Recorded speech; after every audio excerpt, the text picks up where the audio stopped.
I want to bring in CBC News medical contributor Dr. Peter Lynn. So Dr. Lynn, what kind of change in his condition would prompt Boris Johnson doctors to move him to the ICU? Yeah, first of all, last night when he moved into the hospital, already everybody was concerned because you don't go in with mild symptoms. Most likely he was having difficulty breathing. I'm sort of guessing at what the sequence of events were. Once he got into hospital, he probably was given oxygen. And so now he's got higher concentration of oxygen going into him. Therefore, he was able to breathe better, maybe felt a little bit better.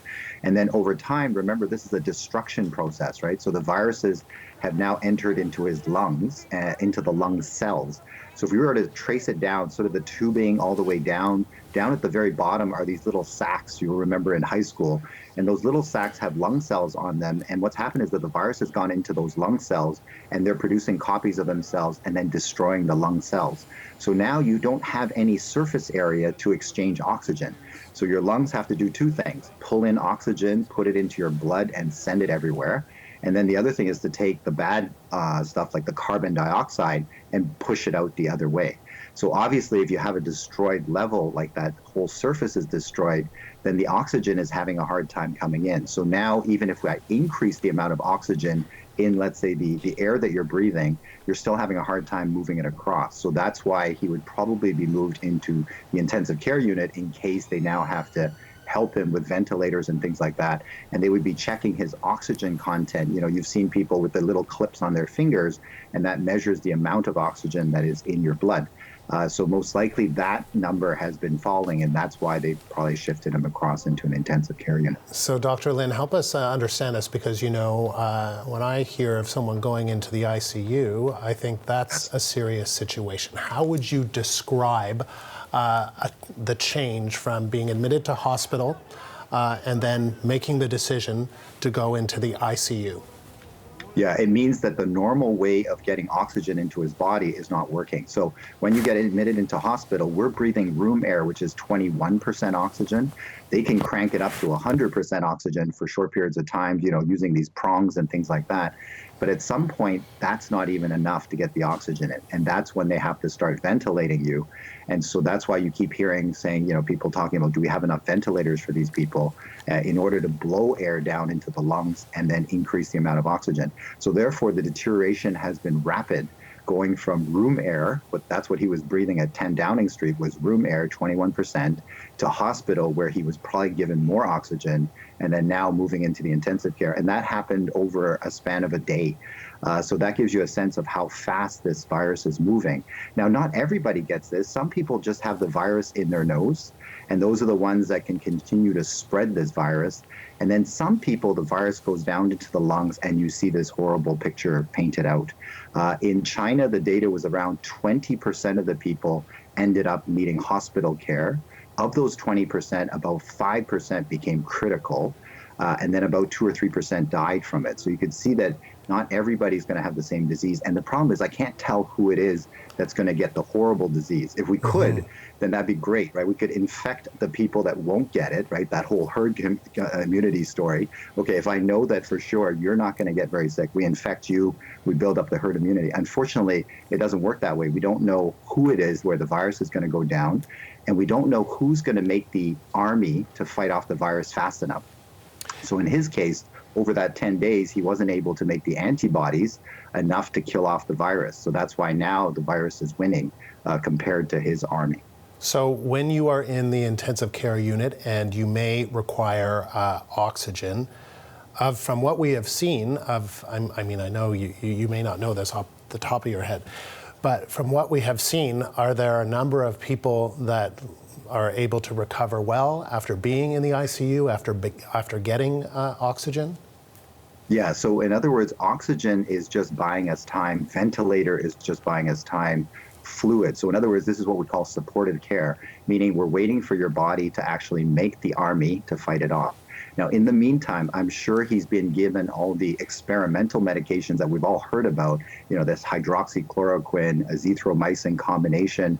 I'm sure they're trying that. There are some antivirals, which are early on in the testing phases that they're probably going to be trying. There are proper studies going on right now for all of these things, but most likely they're trying these things on him. And then I'm not sure if they'll be able to do that But you and I have talked about before where we take the people that have recovered and we take the blood off of them and we spin down their army, their antibodies, and then we take that portion and put it back in. And just recently, about a week ago, there was a paper with only 5 people where they did this to, and all 5 people got off of the ventilator. So there's some hope that that might be another strategy, but I don't know whether that'll be offered, whether they can do that in time. But these are all the things that they would probably do to try and help him through this period while supporting him with all of these other measures. The other thing that we've noticed with this virus is that once it knocks down your lungs and you can't get oxygen into your system, then the other organs begin to fail as well. So the kidneys don't do well, the liver doesn't do well. And the virus may also attack the muscle of the heart as well. And so therefore, they'll be watching his heart very closely, his liver function, his kidneys very closely. And in the intensive care, they can monitor all of those things much better than, let's say, if he was on a normal floor. But the rapid deterioration of over a day is not looking good. Now, he's not in the super high risk. He's 55. I don't think he smokes. I don't think he has diabetes. I was trying to look these things up because people with those conditions will have much more severe disease. So diabetes, smoking, smoker's lung, or if they have cancer, or if they have high blood pressure, those things all seem to increase the risk of dying from this virus. So him, it's 55, and he's a little overweight. Even he had described himself as being overweight. And so that would be the only risk right now. But as we could see with this rapid deterioration, the virus right now seems to be winning against the war in which he's making his antibodies and his armies to fight back. So I wanted to ask you a little bit more about that, Dr. Lin, because what you're saying, I think, is that it's the rapid deterioration that that concerns you the most from his condition. Is that what it is? That just less than 24 hours ago he's admitted to hospital, and then he's in the ICU, probably getting some oxygen? Yes, so he went from breathing room air, which you and I can extract enough oxygen. So you and I can get all the oxygen we need breathing this stuff around the room, 21%. In the hospital itself, he would have probably been given normal oxygen through you've seen the nasal prongs and things like that. And then when we need higher oxygen content, then we shift them into the intensive care. So over a 1-day period, he went from breathing room air, which I'm sure he must have had difficulty with because they would have kept him at 10 Downing if his symptoms were mild. So if it was just dragging on, but very mild, they would have still kept him in his home. Whereas now, basically, he's not able to stay in that oxygen environment. And now he's been stepped up to the highest level, which is the intensive care. And all of that happened within a 24-hour period. And so my concern is that the deterioration is very quick. I'm sure they're doing everything possible because the NHS system is very good and St. Thomas is a very good hospital. So obviously they're doing everything within their power to help him recover and to fight off the virus as best he can.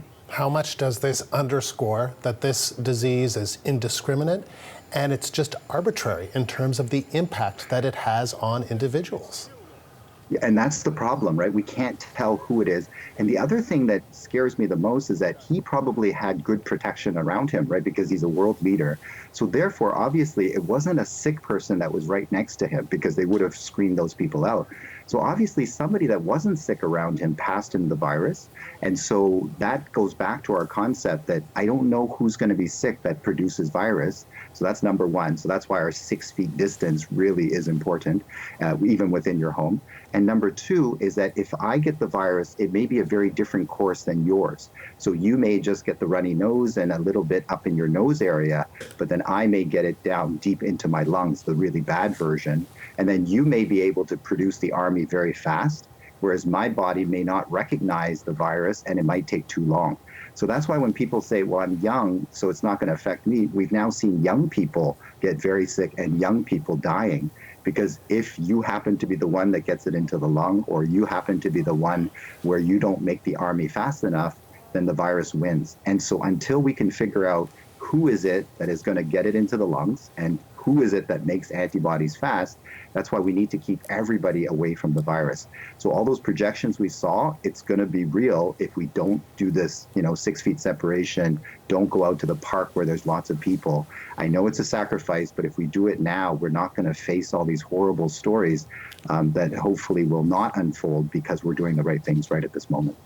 if you were in the intensive care unit with Boris Johnson right now, and you were one of the doctors tasked with watching over him, with providing him with the care, what would be the things that you'd be doing right now? So basically, you would be checking on every single vital organ. So they would have done lots of blood tests on him. Everything is monitored to make sure that no other organs are beginning to fail. So in other words, we need to protect the body and just keep it going for as long as it takes for the body to make antibodies. They will have run in all of those medications that we talked about. Even though they're experimental, they will be using them in this particular case. And they have been using them in these severe cases because he's a rapid deteriorator. And so they're going to be putting everything in it. And if I was able to get those serum from the people that had the disease and survived, I'm sure they'll be trying to get a hold of that as well. In other words, you're lending him the army. So you're going to lend somebody else's army. So that's another strategy that you're using in addition to the antivirals and all these other medications that they're giving him. And I think everybody, in the world is actually hoping that he will do well and that he'll come through. And now all the doctors are going to try their very best. But in the end, it's still a race between the virus and the person. And that one we can try to change as best we can, but in the end, it'll just be down to those two areas. So I'm hoping that we can slow down the virus, give something to get in the way and to support his body so that he lasts long enough to make sure that he makes his own army against this virus. Dr. Peter Lynn, appreciate you taking the time. Thank you. That was CBC News medical contributor, Dr. Peter Lynn.